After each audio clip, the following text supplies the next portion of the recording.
This video is for education purpose. Everything you will listen in this video is taken for the internet, which is available in public domain. Hello दोस्तों, मेरा नाम अल्ताफ़ है और आप लोगों का बहुत बहुत स्वागत है डेली बाय स्टोरी चैनल पर। उम्मीद करता हूं कि आप लोग बहुत अच्छे होंगे। नमस्कार दोस्तों, आज मैं जो आपको कहानी सुनाने जा रहा हूं, उसने अपना गुनाह कबूल करने के लिए पुलिस से अनोखी डिमांड की थी। आज की कहानी भी एक सीरियल किलर की है, जिसके नाम के आगे सीरियल किलर का टैग महज 8 साल की उम्र में जुड़ गया था। बिहार का एक जिला है तेगुसराय और इसी तेगुसराय जिला में एक गाँव पड़ता है और इस गाँव में मुसहरी नाम का एक परिवार रहता था। यह परिवार बहुत ही गरीब था। इस परिवार में पति पत्नी, उसकी एक दूध पीती बेटी और उसका एक 7 साल का बेटा भी था। परिवार के मुखिया दिहाड़ी मजदूरी करके किसी तरह अपने परिवार का पेट पालते थे और इसी परिवार के बगल में उनके छोटे भाई का भी परिवार रहता था। सन 1906 में एक अजीब घटना घटी और उसके छोटे भाई की 6 साल की बच्ची अचानक गायब हो गई। मगर इस घटना की खबर उन्होंने पुलिस को नहीं दी, पर यह बात पूरे गाँव में फैल चुकी थी, क्योंकि गाँव के सभी बच्चे आपस में मिलकर खेलते थे। तो उनमें से एक बच्चे का गायब हो जाना किसी से छुप नहीं सका, क्योंकि गांव में अक्सर ऐसा होता है कि पूरा गांव एक दूसरे को जानता है। सिर्फ बड़े शहरों में ऐसा ही होता है कि लोग अपने पड़ोसी तक को नहीं जानते। खैर, इसके बाद कुछ वक्त बीता।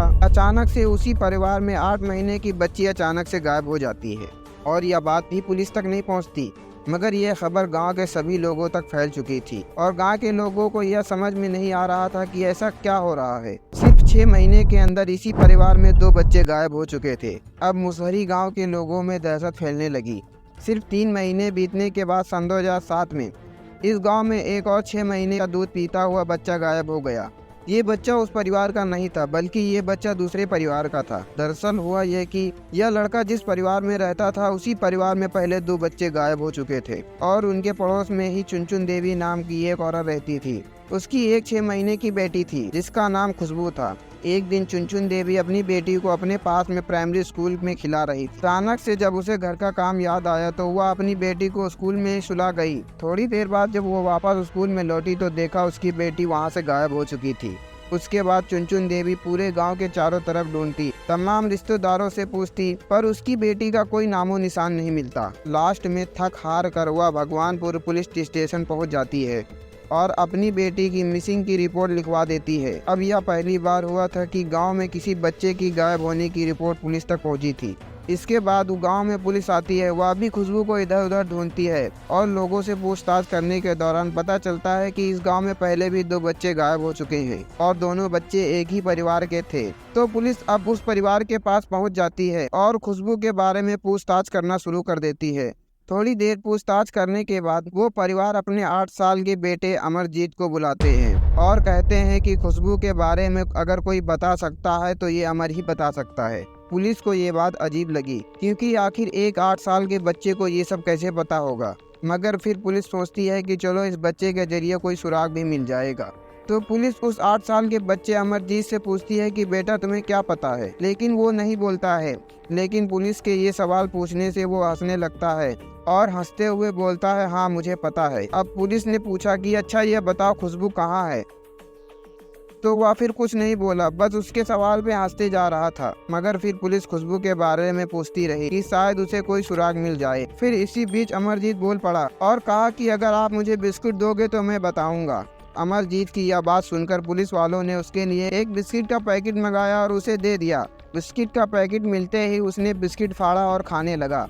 उसके बाद पुलिस ने पूछा कि अब बताओ खुशबू कहाँ है, तो वह बिस्किट खाते खाते अमरजीत बोला कि मैंने उसे खतरेल से मारकर सुला दिया है। यह बात सुनकर पहले तो पुलिस वालों को लगा कि यह क्या बोल रहा है। फिर अब पुलिस वालों में भी थोड़ा इंटरेस्ट जगा, तो उन्होंने पूछा कि अच्छा ये बताओ कि तुमने खुशबू को कहाँ सुलाया है। तो वो बोला कि चलो मैं वो जगह दिखाता हूँ।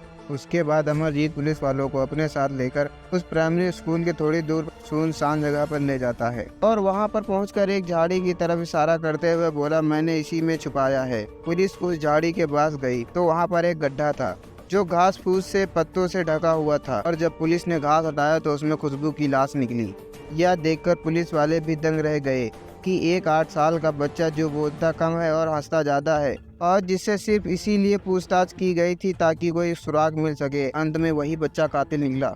ऐसा पुलिस वाले ने दूर दूर तक नहीं सोचा था। इसके बाद पुलिस वालों ने अमरजीत को खुशबू का मर्डर करने के जुर्म में गिरफ्तार कर लिया और उसे अपने साथ पुलिस स्टेशन ले गए। मगर अमरजीत अब भी पुलिस स्टेशन और पुलिस वालों को देख देख कर बस हंसे जा रहा था। शायद उसे कुछ पता नहीं था कि पुलिस वाले क्या हैं, पुलिस स्टेशन क्या है और कानून क्या है। पुलिस स्टेशन पहुंचने के बाद पुलिस ने अमरजीत को पूछा कि तुमने खुशबू का मर्डर कैसे किया। तो वह बोला कि पहले मैंने प्राइमरी स्कूल के खुशबू को उठाकर गांव के बाहर एक सुनसान जगह खेत पर ले गया। फिर वहां ले जाकर उसे पहले मैंने खुशबू का गला दबाया और बाद में वही खेत में एक ईंटा उठाकर खुशबू के सिर पर मारा। उसके बाद खुशबू को वहीं एक गड्ढे में छिपाकर भाग गया। अमरजीत की बात सुनकर पुलिस को 2 बच्चे की याद आ गई जो खुशबू से पहले इस गाँव से गायब हो चुके थे। तो पुलिस को लगा कहीं इन दोनों बच्चों को गायब करने में इसी का हाथ तो नहीं है। इसलिए पुलिस ने अमर से पूछा, अच्छा बताओ कि तुमने किस किस को खतरेल से मारकर सुलाया है। यह सवाल सुनकर वह हंसने लगा और बोला कि पहले मुझे बिस्किट दिला फिर बताऊंगा।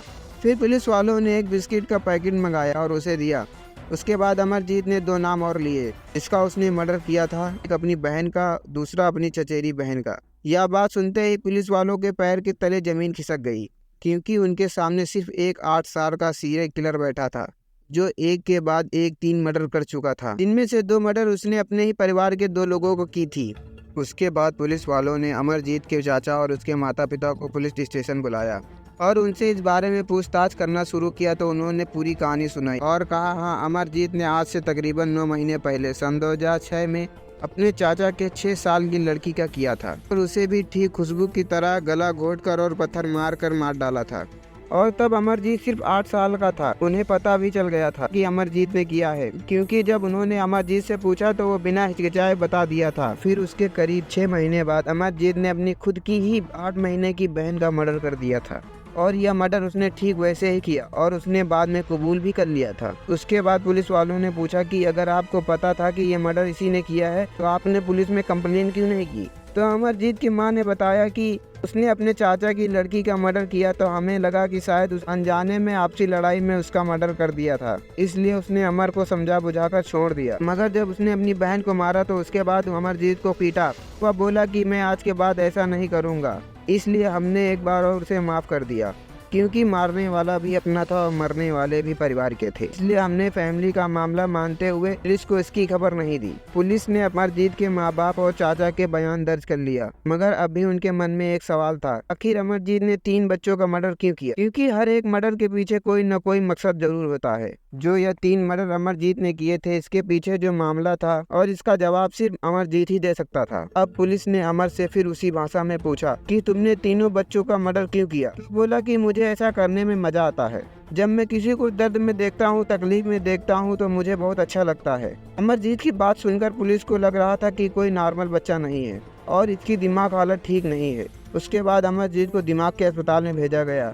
उन्होंने अमरजीत के दिमाग का जांच कराने के बाद बताया कि अमरजीत कंडक्ट डिसऑर्डर के नाम से बीमारी का शिकार हो चुका है, जिसकी वजह से उसे किसी को तकलीफ में देखने में बहुत खुशी मिलती है। उसे पता नहीं था कि खून करने से क्या होता है और किसी की जान लेने से क्या होता है, और शायद इसीलिए ना तो पुलिस को देखकर घबराया, ना ही पुलिस स्टेशन को देखकर। इन सब के बाद अमरजीत को अदालत में पेश किया गया और क्योंकि वह एक नाबालिग था तो उसे जेल में हाई कोर्ट क्रिमिनल के साथ नहीं रखा जा सकता था, इसलिए उसे बाल सुधार गृह में भेज दिया गया। मगर भारतीय कानून के हिसाब से अमरजीत को बाल सुधार गृह में 3 साल से ज्यादा नहीं रख सकते थे और 3 साल बाद आखिर वो वहां से आजाद हो चुका था। मगर बाद में उसकी दिमाग हालत को देखते हुए फैसला लिया गया कि जब तक ये 18 साल का नहीं हो जाता है तब तक उसे डॉक्टरों को निगरानी में रखना होगा। उसके बाद अमरजीत को बिहार के मुंगेर जिले में बाल सुधार गृह में भेज दिया गया।